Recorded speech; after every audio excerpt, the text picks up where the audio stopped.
Hey guys, in this video, we're gonna go over how to transfer your Verizon Esim to your new phone. It's very easy and simple. So all you need to do is first on your bring your own device, target device.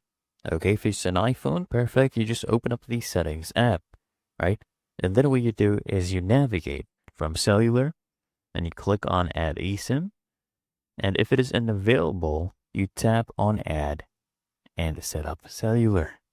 Now, from choose a phone number screen, I want you to tap the desired line you want to transfer and then tap on continue. And if the desired line is not supported, guys, it's usually grayed out and it shows transfer not supported. Now, when transfer your SIM to this iPhone prompt appears, I want you to go ahead and tap transfer number. Okay.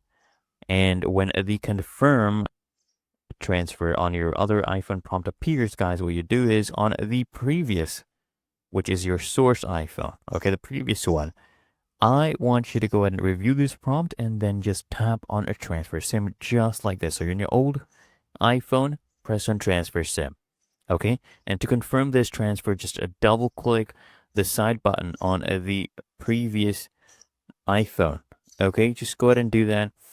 And from add cellular plan screen on the target phone, so your new phone, okay, go ahead and tap and continue. And if it's necessary, guys, choose a label for each of your cellular phone plans, tap continue, select a default line, then tap continue.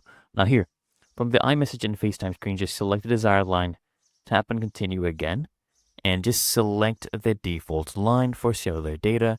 Go ahead and tap on done, and of course, tap allow cellular data switching, switch to turn on or off, okay? And from a cellular setup complete screen, guys, go ahead and tap on done.